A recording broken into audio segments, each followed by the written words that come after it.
Hi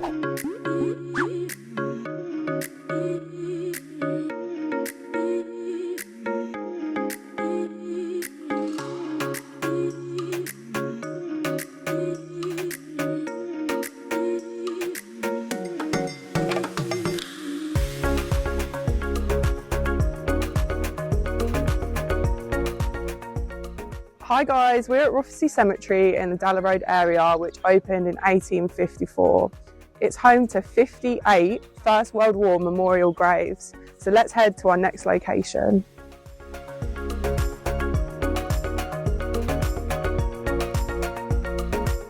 Are you interested in the heritage of Luton? Yeah, I'm very interested. Yeah? And what do you think that we could do to make the heritage of Luton a little bit more fun? We can have like more interacting like battles and those stuff, because that's really interesting. I like that. So like the use of augmented reality and things like that. Do you think that would be fun? Yeah, that'd be very good. Oh, that's great. Thank you so much for giving your opinion. Thank you. You're welcome.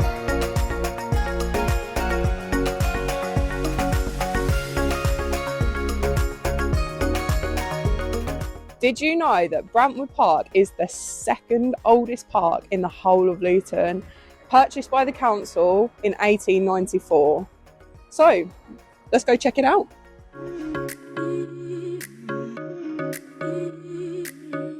So, if you could put on some glasses and look into the past and see some things through AR in terms of Luton, what would you like to see? I think I'd like to see the progression of diversity. Obviously, Luton is known for being a diverse town, and I'd like to see how it came to that point.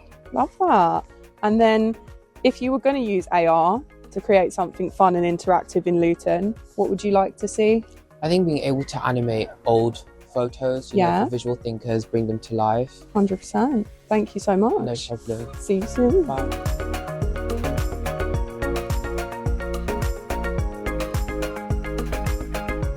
So we are at our local Sikh temple, which was founded in 2002, and many people come here to pray every day.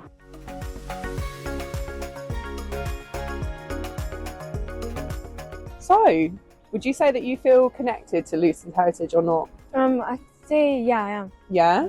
And what's your favourite thing about growing up in Luton? I think growing up, I quite like Stockwood Park and Woodham Park, because I feel like that's where we would go like as a family, like during the holidays. And I feel like Luton's a very like community-based place. Oh, like that's we're perfect. very friendly. I agree with you. Thank you so much for giving your opinion. Bye. Bye.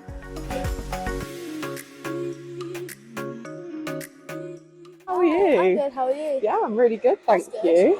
Can I ask you a question? Of course. So, would you be interested in using augmented reality to explore history and culture in your town? Yeah, that'd be really cool. Yeah, and what's your favourite historic landmark in Luton? Favourite historical landmark in Luton would probably be the Hat Factory. Oh, it's really nice there, isn't it? Yeah. Perfect. Thank you so Thank much. you.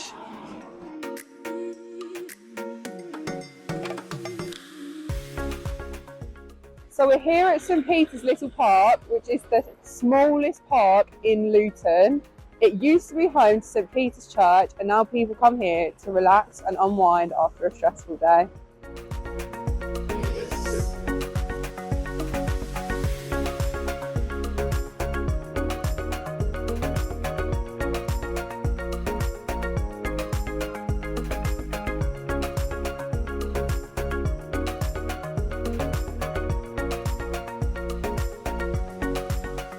So thank you for coming with us on a tour around Luton to check out some of the heritage. Now let's head back inside for the podcast. Hi guys, and welcome back. Thank you for coming on the lovely tour around the Rothersey area with us and exploring some of Luton's heritage. So today I am here with some amazing guests who are going to give their opinions on the history of Luton as well. Hi, my name is Amish Patel. I'm from the Luton Youth Council. I sit on the Climate Change Advisory Board and also on the Luton Child Friendly Steering Group. And yeah. Brilliant, that's lovely. Thank you so much for being here with us today. And yourself? Hi, I'm Shifa Memon. I'm also part of Luton Youth Council. I'm chair, and it's great to be here today. You guys do an amazing job. My name's Jessica and I'm part of the projects team at Mary Seacole Housing Association. So the first question I would like to ask our guests is, what does heritage mean to you? So to me, heritage means like where you come from, your ethnicity, your culture, your ancestry, and just how all of that combines with who you currently are.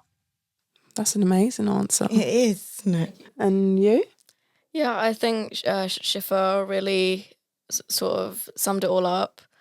I also think that Luton has a very diverse culture. There are so many different people who are from different places, have different religious point of views.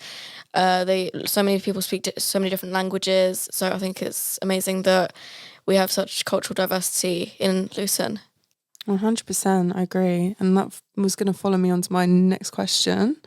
What do you guys think about the heritage in Luton? Is there anything in particular that stands out? Definitely the diversity. I feel like 100%. That's like a key factor. For me, it's got to be the Hatters. That's one thing that stands out for me, the Hat District, the Hatters. It's kind of a symbol of our town in that respects, because you've got like the football club that use it, you've got the Hat Factory, and it's like well known that Luton was obviously this town that was shaped by hat making, which I think is really interesting, and how we play on that within our town, and it continues to be like a symbol of our community. And do you think there are any kind of like other symbols that we see in the Luton town that represent us? The colour orange always sticks out for me, I find. Oh yeah, definitely. We have got the Hat Factory. Yeah. I know a lot of like community events happen there. Yeah. So I think that's really good. Yeah, 100%. They've got loads of different things going on there. I know that the NGYT do a lot of like youth performances there, and they've got like theatre shows. We've actually got our heritage event there on the 20th of March. Did you want to tell us a little bit about that, Jessica? Yes, so we are launching the second part of our Let's Not Forget project. Our first Let's Not Forget project really focused on the heritage of our founder of Mary Seacole, Desmond Stewart. The second part, we're focusing on the Rothersey Conservation Area. When I've asked people if they know where it is, they're not even sure where the Rothersey Conservation Area is. To be fair. Well, it's actually quite interesting, because when you actually start digging into heritage, that's when you learn things. You can be told all sorts of things, but it's not until you actually start looking and digging that you can find more information for yourself. And that's what we really want everybody to be able to do, and encourage you lot to look into our heritage. So we have the Rothersey Conservation Area. It was made a conservation area in 2003. So what we've planned to do is there's lots of different places in there that have really been forgotten through time.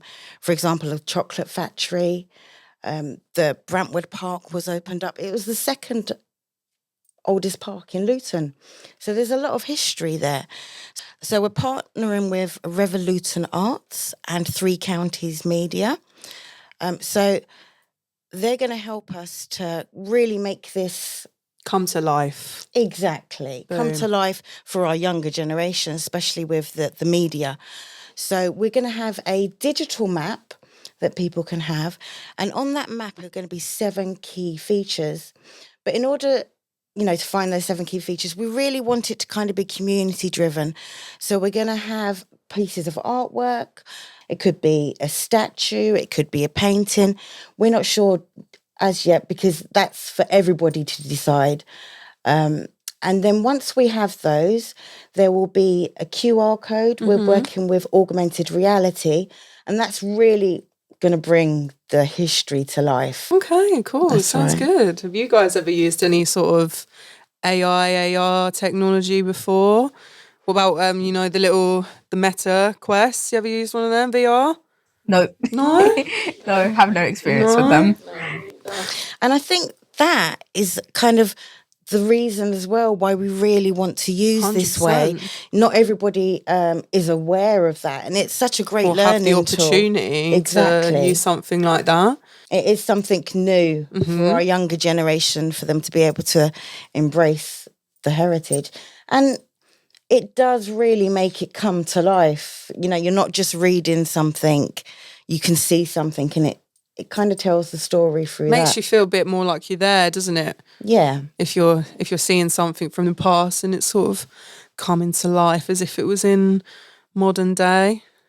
Do you think that if you do you think you'd gain more information from just reading a book or looking on the computer, or do you think that using the augmented reality and the AI would help you? I think the augmented reality is definitely better, because if it's like writing, it kind of feels like when you walk into a museum, and they have an artifact, and next to it they have a plaque which has text on it. That's not really telling me much, and to be honest, it's got like font size 10, an A3 size book. It's too much to read. Yeah, exactly. I feel like the augmented reality is like, we'll just show you straight away. You don't need to go through the effort of reading all of that. 100%. What do you think?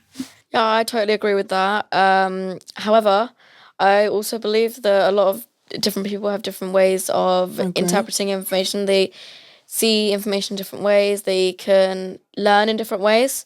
So, like, for example, for some people, they do prefer going to a museum and reading through those A3 bits of paper that's got font size 10. So, I mean, it sort of depends on the person, I think. Well, I'll tell you something that I did not long ago. I went to an exhibition, which I thought was really cool. You can pop your headphones in, and as you walk around, it tells you the stories of everything that's in the exhibition. So you have the choice of being able to read, and you can also listen, which I thought was really cool.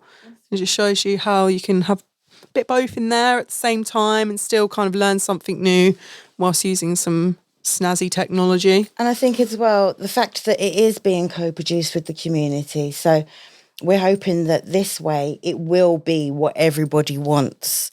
It will suit everybody. So I heard that we were lucky enough to be funded by the National Lottery Heritage Fund. Did you want to tell us a little bit about the plans for the project over the next couple of years? Yeah, as you said, we've really been blessed. We were funded for the first part of our project, and now we've been funded for 2 years for our second part of our project. Amazing. So the project has just started, and it is going to run for 2 years. Okay. And we'll be rolling that out in different stages. So at the moment, we are working with Revolution Arts and the Three Counties Media to kind of do the foundations. Then we're going to take it out into the community, because we want to co-produce with the community exactly what pieces of art that want to be used, that are going to represent the heritage in this area. What do you guys think would be the best way to get community engagement for young people like yourselves? I'd love for there to be like a competition to produce the artwork. We love that. Like, you know. What would you want the prize to be though? Prize? Yeah. Taking Jessica on holiday.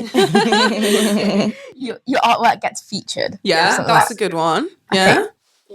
And you? Anything from you? Yeah, I agree with that. Lovely. That's a lovely idea. I'm really glad that you guys said that, because we have worked in previous projects, and that's always a great way of getting everybody involved. Everybody likes a bit of a competition, don't they? 100%. Where do you guys think would be the best places to go out and kind of explore? Do you think we should maybe do schools, or what other kind of areas do you think we might find young people in? I think schools are the easiest, but you've also got youth clubs.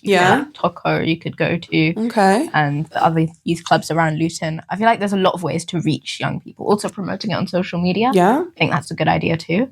I agree. Do you think it would be suitable for all ages? Yeah. I don't think there's anything, heritage means something different to everyone of different ages. So no matter how young or old you are, heritage, is important to everyone. I just think that if you're going into schools, I need you to promise me something. Go on. Don't do an assembly, please. That's the one thing that everyone in the youth council is against, having an assembly. No, we don't like assemblies now. I like workshops. Yeah? I think they work better. There's more interaction. It actually feels like you're collaborating with the students. Yeah. Whereas when we're in assembly, you're talking at us. And it heritage is supposed to bring people together. I feel like if you did an assembly, it would be more like, this, we're just telling you what to do. It's not very engaging, is it, an assembly? You just kind of sit there and talk at people. You don't really talk with them. Not like what we're doing here today, is it? No. So do you think that you would take yourselves off with groups of friends to go and follow our digital map? Or do you think it would be something that families would do? I think it'd be great for like tourists. Yeah. But as for the young people in Luton themselves, I think like sometimes when I'm thinking, what am I going to do when I'm going to go out? I think it'd give me something to do. 100%. Yeah, like something new. It's an option as well, because like I feel, especially in Luton, there might be a few places for young people to go, but if you look into it, there's not actually a lot for young people to do. Like you've got the cinema. What else? What else do we have? We've got the library. We've got some bowling and snooker. But like, I'm sure you've lived here long enough and you've all probably done these things already. So it might be good to have something there for when you're like, it's a really nice day outside today. What am I going to do? Or you've been stuck babysitting. Yeah. You can take the younger children along. And it's completely free. So why not? I mean, you're trying to save a little bit of money. Want to save your pennies and get yourself a little iced coffee. Treat yourself. Get the coffee. Go on the walk. And I'm actually, the more I've looked into it, the more I've found. I'm busting to tell you guys now, but you have to wait until you go on the trail. You wouldn't even imagine that these places actually existed on Dalla Road. You walk down Dalla Road now and it just, seems like every other road. But the history behind it is so rich. Things that we never thought were actually there. So the Rothersey Conservation, so Luton has 3 conservation areas, okay? So the Rothersey Conservation Area is one of those.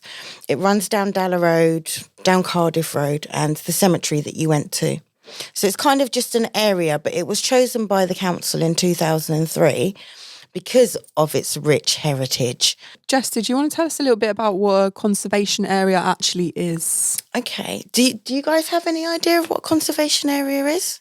No. I've just been acting like I know what I I feel like I could give it a guess. An area that's conserved for its history. Well, exactly that. Okay, so Dalla Road was made a conservation area because there's a lot of houses here that still have their original face fronts, different parts, different. So they've been built and not like amended in any way, really. A conservation area means that you're not allowed to amend the house. Okay. It has to stay its original form. So basically, conservation area means that there's certain things that you're not allowed to change. If you do want to change it, you have to apply to the council. But a lot of those things can't be changed. It needs to be kept for our future generations so that they can actually see that heritage and be part of that as well. I know myself being at school, I wasn't really interested in heritage. I only really got a love for heritage with the first part of our Let's Not Forget project. When I started digging into the Windrush generation, I found a lot of information there that wasn't taught in schools. And that really gave me a love. Do you think your school situations, do you think that gives you a love for heritage at all?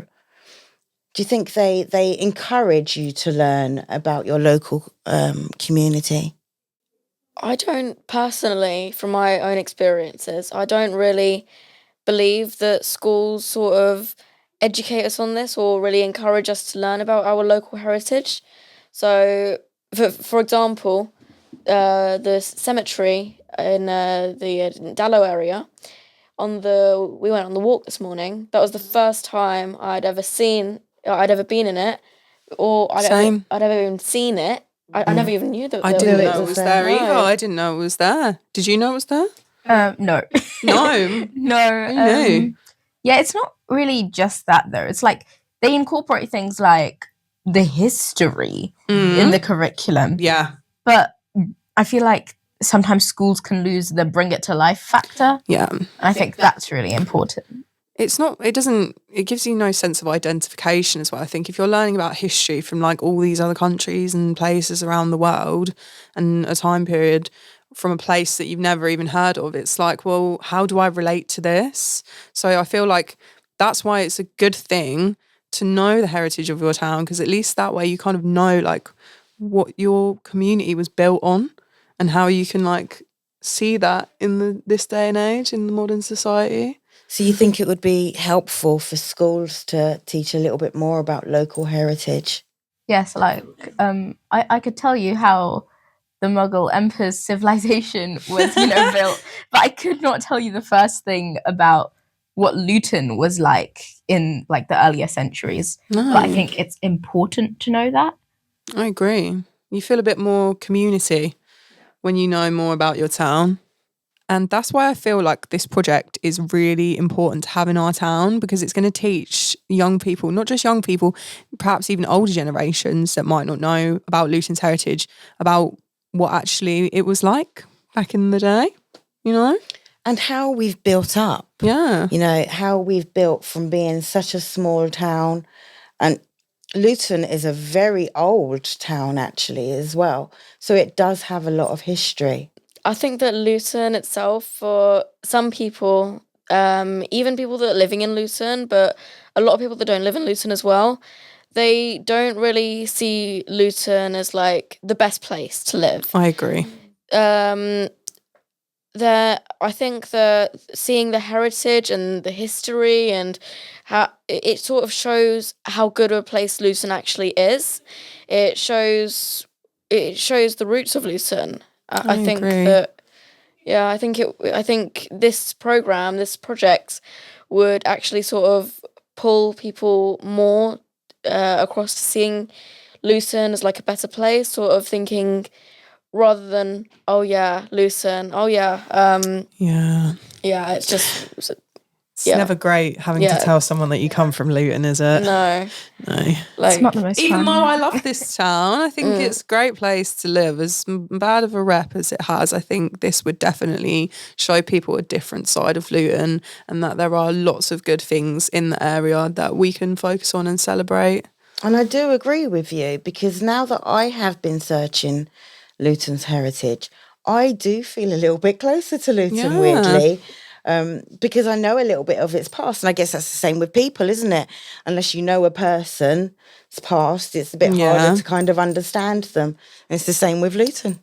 Yeah, it's not just a place. It's where you're from. It's where you're born. Well, where I was born. Yeah, it's where I'm from. And I wish I knew more about it. And I wish people appreciated it more than they currently do. I'm glad that you guys feel that way. More people need to feel like that. That's brilliant. And that's what we want to do. We want to encourage the whole of the community, everybody in Luton, to find out about our heritage. Thank you, everyone, for listening to the Youth Voices podcast today and celebrating our brand new Let's Not Forget a Walk in the Past project. And thank you to our lovely guests from the Youth Council joining us today, giving us amazing opinions on the heritage of Luton. Thank you. And of course, our community projects assistant, Jessica, who has also come to share some very, very interesting information on the heritage of Luton and our brand new project. And thank you to Bailey for having us. Thank you. You're very welcome. And we shall see you on the next Youth Voices podcast.